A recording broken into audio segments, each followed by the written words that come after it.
Hello, Andy here. If you're new, you're very welcome, and if you're returning, many thanks for your continued support.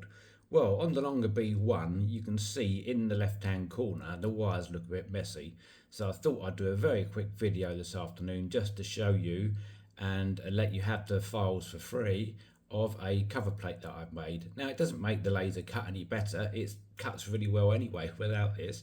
So if you look in the description, you'll find a link to my Ko-fi site where you can download this file for free. I did, as you can see, I did file the edges down very slightly. I put around a 45-degree bevel just around the outside to make it look better. I think if I'd made it from plywood rather than MDF, it would have looked a little bit smoother and a little bit nicer, but perhaps next time I'm cutting some ply, I will burn one and just swap it over. So now I'm just going to hone the laser.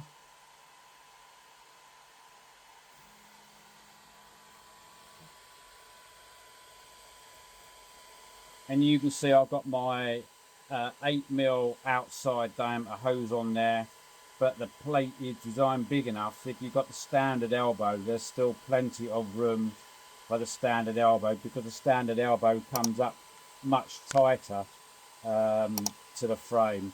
Anyway, that just tidies that edge up and keeps a lot of dirt from falling on the terminals. So if you want the file, it's freely available on my Ko-fi site. So I think that's another test that is a positive one. So I hope you've liked the video. Please drop a comment down below. If you found any value from it, please drop me a like. It does mean a lot to me. And I'm going to wish you a good afternoon as ever. Continue to make some safe, happy smoke, and perhaps you'll join me in my next video. Cheers for now. Thank you for making it to the end of my videos, much appreciated. If you like what I'm doing and I've earned your trust and respect, perhaps you would consider subscribing. If you leave a comment, I will answer them as well. And if you give me a thumbs up, it will put a smile on my face. Perhaps you would like some of the videos popping up now. See you in the next one.